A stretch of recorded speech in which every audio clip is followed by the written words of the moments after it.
Hey guys, JP Guy here playing some more Banjo-Kazooie. We're right in front of the Rusty Bucket Bay entrance, which we finished in the last episode. Very happy to be done with this stage. As you can see, an enemy appeared. The little life tube showed up. Now I'm trying to remember where I'm supposed to go at this point. This is a part where it's a little bit confusing to know where you need to go next. I'm pretty sure what we're supposed to do now. Okay, yeah, now it's starting to come back to me. What we want to do is we want to head back into this room. We want to go up. We still need to avoid that ticking time bomb there. But we want to go over here. And here is our Rusty Bucket Bay stop and stop. Not stop and swap. Our Rusty Bucket Bay witch switch.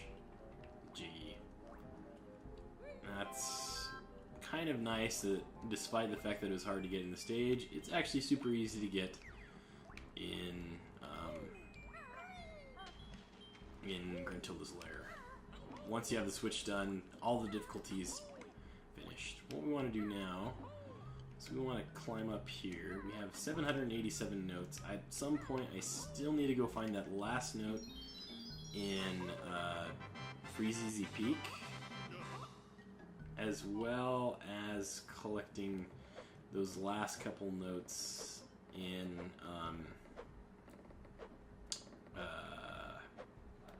what stage? Clanker's Cavern, right. But we'll do that a little bit later. Right now what we want to focus on is getting to the next level. It's a good thing I saved those feathers. I was going to use it against that boss that I fought in the last episode, but it's a good thing I didn't. Because now I have all those feathers. That part's a huge pain to go through without using the Wonder Wing. Here we have Gruntilda. Let's go ahead and talk to her. Gruesome Gruntilda's favorite pastime is collecting dragon teeth. That's actually pretty cool. This poor guy called Greasy Grant was her first and only boyfriend. Poor Greasy Grant. Oh. Gruntilda, we don't want to listen to you. We want to listen to your sister. When she was younger, Grunty used to have a baby dragon as a pet. So she would collect the very teeth of her pet dragon. That's kind of interesting. What we want to do... Okay, here it is. Oh, missed it. There we go. Right here we have another cauldron. Now this is a cauldron I actually remembered to get. If you remember near the beginning of the series, I remember, at least I remember saying, this cauldron is super important to get. Because it will help us reach the puzzle for Click Lock Wood much faster. Now what we want to do, I think, we want to go over here. We want to avoid this bowl as best we can. Which, fortunately, because this giant leaf, he can't really get us from there. And here we have another note door. I'm going to go ahead and leave that locked for now and let you guys wonder what it is. Some of you might already know what it is, though. If we go in that way, that'll just take us back to a different room. So we don't want to do that quite yet. Or maybe not even ever. But here we have the super critical switch. Right here, this will spawn the pad that we need in order to use to put in jiggies to that puzzle piece. Before that, we couldn't put any puzzles in there. So we want to do that. And the reason why it's set up that way is because this is near the very beginning of the lair. We're really close to where Treasure Trove Cove is, which we also need to go back there to input the feathers code that we unlocked from Cheeto. Still need to get to that. But for right now, we're just going to focus on the last world. So right here, we have Gruntilda again. Let's go ahead and talk to her some more. Ugly Gruntilda's nickname was Hog Breath at Witch School. It's kind of mean. I also know that sweaty gorilla feet is her favorite smell. And the old hack's favorite color is dun brown. So that's just pleasant. There we got another Mumbo token. Now we wouldn't be able to do this if we didn't press that switch, so it's very important that we did that. Click-Clock-Wood is our next stage. It requires a lot of jiggies to get it open. So it's a good thing that we've been collecting all the jiggies as we've gone on. We're at 19. We will still need a lot more to get access to the last area. Which you guys will see about in the future. I'll go ahead and get back to that area for you. Okay guys, I'm back in this area, right next to the Click-Clock-Wood entrance. Let's go ahead and climb up this hill, and we'll be able to enter the last world of Banjo-Kazooie. Now this stage is pretty cool, as it currently looks like this area is really small. And we have these 4 doors that all have these symbols on top of them. Now, this world has a seasonal theme to it. Each of these doors lead to the exact same area at a different time of year. So we have spring, summer, fall, and winter. Let's go ahead and pound on this. And that will open up the spring door. And essentially how the progression of the 4 areas go is each season has the next following season switch in it. So spring has summer, summer has fall, and fall has winter. So we kind of have to progress through the seasons to get through the whole stage and get all the jiggies. Now, it's really cool because you get to see how the area changes over time. And a lot of the jiggies that we're going to get are going to take a couple of seasons to go through before we can actually collect them. And I'll go ahead and talk about some of those differences here. Now, the most obvious thing is in spring it's always raining. And we have this ginormous tree in front of us that we need to climb up. Now the thing is, there's these little leaves right here, but because it's spring, they're really tiny right now. And so you can potentially jump on them. There's not a lot of room to do it. If I can get this guy without being hit. Dang it! And for some reason there's a cutscene for that guy, even though the rest of the enemies don't have a cutscene for killing them. I jumped down here because I wanted to head this way. Down here we have a little beaver who's stuck outside of his home. There's this rock blocking the way. Somebody move this boulder. Naughty can't get in his home. I couldn't read that. I struggled with his name. Over here we have, it's called a bear snare, I think. I think Grunty will say something if we try. Nope. She doesn't. Now, we could use the Wonder Wing to get that, but there's another way that we can handle it on a much better way. What we want to do first, I have this little amount of ground here. This is where we can get one of the jiggies, but it's going to take us a while before we actually reap that reward. What we want to do, wrong move again, dang it. There we go. We want to just poop a couple eggs in here. And for some reason, that grows a ginormous plant. I don't know if the eggs are supposed to be like a culmination of seeds, or if they're supposed to be some kind of fertilizer. I honestly don't know. As you can see up ahead, we have Mumbo, which he'll be able to transform us into something pretty neat. I think it's one of the better transformations in the game. I still think the alligator is the best, just because it has the ability to attack This one's really good too.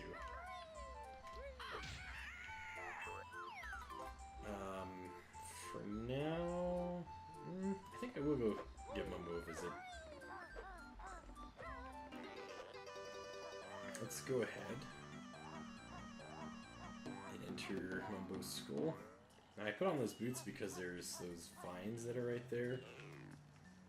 I don't know if there's anything here. There's nothing behind him. And looks like there's just eggs up here, which is disappointing. We will want to check Mumbo's huts during the different seasons, though, because I believe there are some things that are... Guess what, guys? We're a bee, which is pretty cool. Mumbo magic, much good. Bee is best yet. So Mumbo is very proud of the bee. And you can fly with it without using any feathers, which is really nifty. Now, if you remember, I mentioned earlier about those clap-trappy things. Snare bearers, I think is what they're called. The bee can actually go inside them without getting hurt. So let's go ahead and find that one. Now the funny thing is there's a Mumbo token in here. But like the best way to get it is after you're a bee, and once you become a bee, essentially you have no more need to transform at all. We're gonna go ahead and fly around, grab some notes. And we'll grab this extra life as well, just to show off how amazing it is to be a bee. Now sadly you can't ground pound as a bee, or else you'd be able to land a little bit easier. Landing's a little bit goofy. We'll grab these. We'll grab that Mumbo token over here. Now, because the stage is broken up into segments, I imagine that this will take significantly longer. It might take 3 episodes, and I guess that's what I said about Rusty Bucket Bay. But at the same time, I mean, I ended up doing it in 2 episodes anyways. Unless, of course, I've decided post-editing, or in the editing process, that I wanted 3 episodes. I don't think that's the case, though. I'm just going to give you guys an extra long episode. And we get this little extra life here as well. We'll have tons of lives. It'll be very useful because this tree is super tall. If you fall, you will die from a significantly enough height. If you're high enough and you miss the pool, you're done. What do I do? We'll grab another Mumbo token, because why not? And we're going to go inside here. Hello, fat little bee. We Zubbas are guarding Grunty's golden honey piece. We've been told there's a honey bear out there. I'll go ahead and grab this Jinjo. So we know that there's a Jiggy here, but we can't really do anything about it as the bee. I'm pretty sure that Banjo, as a bear, can't fit through this hole either. We have to be the bee to get it. So we'll have to come back a little bit later. Here we have this kind of pathway that's being slowly built. Over the seasons, we're going to see how it's going to get more and more built over time.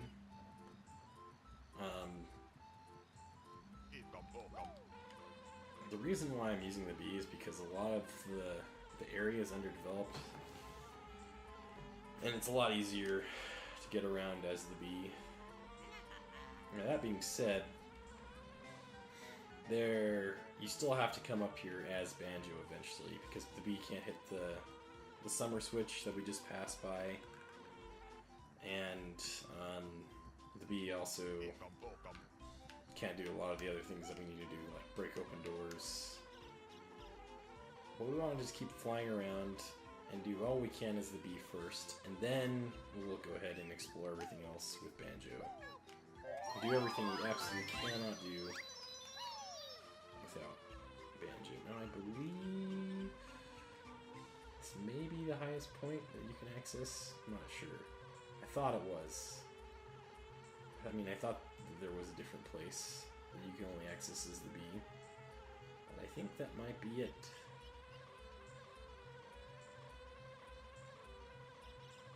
Right there, that's the summer switch. We want to get that, but we can't ground pound it now. I'll go ahead and cut over to Mumbo. Okay guys, I'm back, being turned into a bear again, so that we can handle the rest of the stuff we need to do in spring.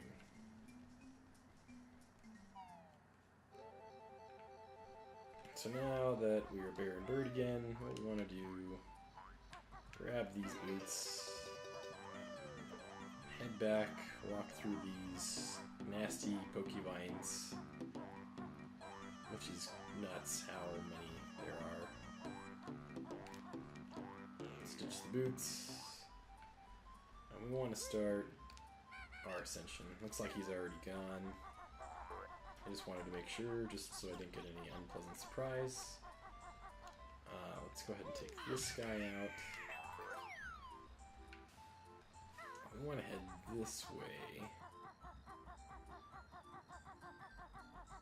Oh, wasn't paying attention. Almost got hammered by that bird. And here we have the beehive that we can't do anything about quite yet. We already did all we could in springtime as the bee. We're gonna kind of awkwardly jump between these little platforms carved into the tree. Then what we want to do is we want to jump down right here and carefully make it away. Make it across. Make it away. I don't know what I'm trying to say. I don't know how that's holding up. I'll go ahead and take out this guy, and guess what? We have unlocked summer now. That way we'll be able to access the summer season anytime we want. And here we have Nabbit. Chompchew. Nabbit likes acorns. I'll just eat a few more. Ah, I fell, but that's okay. You can see this Mumbo token. Just in case you don't have enough Mumbo tokens, there's still a good amount in Click-Clock Wood. It's just more convenient to have them all collected before you enter the stage. And you can use how I've played as maybe a guide, just in case you don't have them all. Next, kind of one of the last important things we need to do is we need to take care of this egg.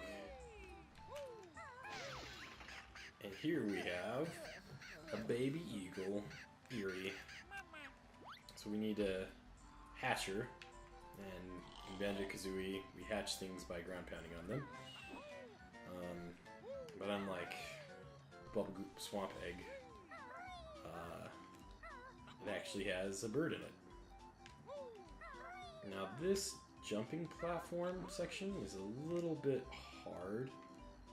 I probably shouldn't be doing this right now. You can do this later on in summer, or in fall for that matter. But let's just do it now. I managed it just fine. And here we have Jiggy, which we've only gotten one, I think. Yep, that's our first Jiggy. So, spring isn't necessarily the most rewarding season. A lot of spring is about getting things going.